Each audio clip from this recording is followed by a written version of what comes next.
கௌரவர்கள் போருக்கு தயாரானார்கள். பாண்டவர்கள் இந்த போரிலும் வெற்றியை தாங்களே அடைய வேண்டுமென்று ஆர்வத்தோடு புறப்பட்டிருந்தார்கள். துரியோதனனுடைய மனதில் போரில் யாருக்கு வெற்றி யாருக்கு தோல்வி என்று உடனே தெரிந்து கொள்ளும் ஆர்வம் இருந்தது. தர்மர், பீமன், கிருஷ்ணர், அர்ஜுனன் முதலியவர்களும் போருக்கு வந்து சேர்ந்தார்கள். தர்மர் கிருஷ்ணரிடம், இந்த போர் எத்தனை நாட்களுக்கு தான் நடந்து கொண்டிருக்கும்? இரு பக்கமும் 16 நாட்களாக எவ்வளவு உயிர்கள் மடிந்திருக்கும்? கர்ணனுடைய முடிவு எப்போது என்று கேட்டார். அதற்கு கிருஷ்ணர் தர்மரிடம், உன் ஆசை நிறைவேறும் காலம் நெருங்கி கொண்டுதான் இருக்கிறது.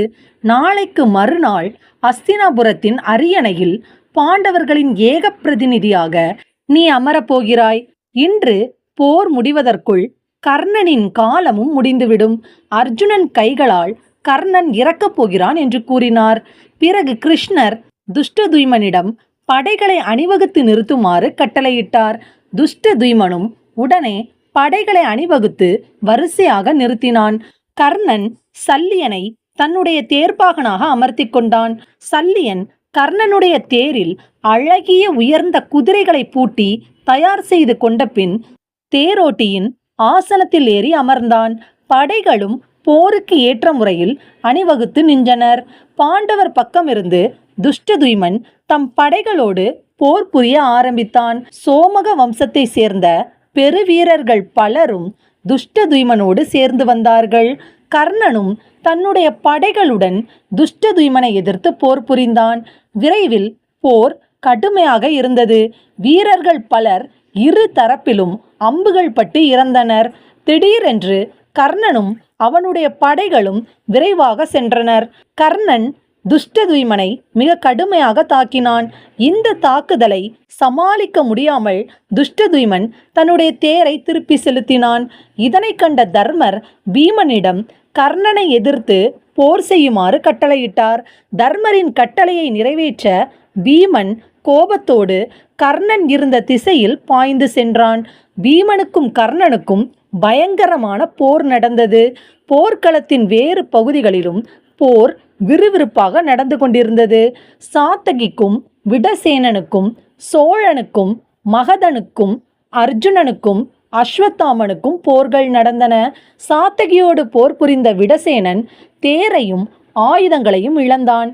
கர்ணன் எய்த சில கணைகள் தர்மருடைய உடலில் தைத்தன.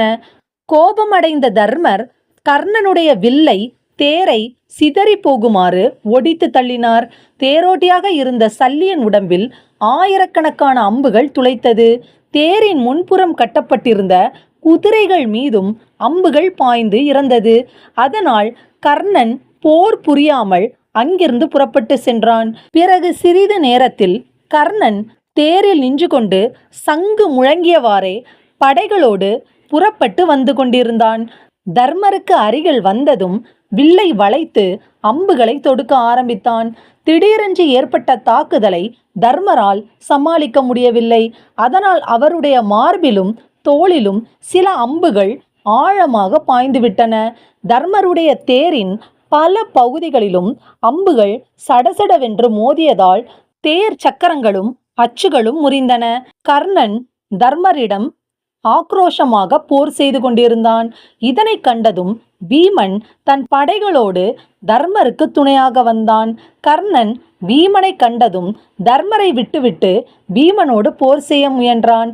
இப்போது கர்ணனுக்கும் பீமனுக்கும் கடுமையான போர் நடந்தது.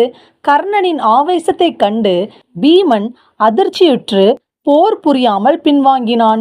கர்ணனின் ஆவேசத்தை கண்ட அர்ஜுனன் தன் படைகளோடு கர்ணனை மறித்து கொண்டு போர் புரிய ஆரம்பித்தான்.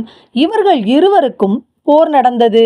கர்ணன் படையிலும் அர்ஜுனன் படையிலும் அவர்களுக்கு துணையாக வந்த சில சிற்றரசர்கள் எல்லாருமே வில் யுத்தத்தில் வல்லவர்களாக இருந்ததனால் இருதரப்பு படைகளுக்கும் இடையே விற்போர் தொடங்கியது. இவர்கள் இருவருக்கும் போர் நடந்து கொண்டிருக்கும் போது திடீரென்று அஸ்வத்தாமன் தன் படைகளுடன் தானும் வந்து கர்ணன் பக்கத்தில் சேர்ந்தான். அர்ஜுனன் பிறைச்சந்திரனை போன்ற உருவத்தில் அமைந்த அம்பு ஒன்றை எடுத்து அஸ்வத்தாமன் மேல் தொடுத்தான். அந்த அம்பு அஸ்வத்தாமனுடைய மார்பில் பாய்ந்து மார்பை பிளந்தது.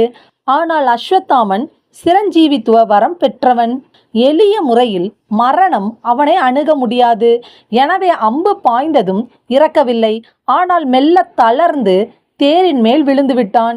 துச்சாதனன் அஸ்வத்தாமனை கீழே விழாமல் தாங்கிக் கொண்டு கௌரவர்களின் பாசறைக்கு கொண்டு சென்றான். அஸ்வத்தாமன் சிறிது நேரத்தில் தெளிவும் வலிமையும் பெற்று இன்னொரு தேரில் ஏறிக்கொண்டு அர்ஜுனனோடு போரிடுவதற்கு வந்தான். இருவருக்கும் நடந்த கடுமையான போரினால் இருவருடைய தேர்களின் அச்சு முறிந்து நொறுங்கி போனது.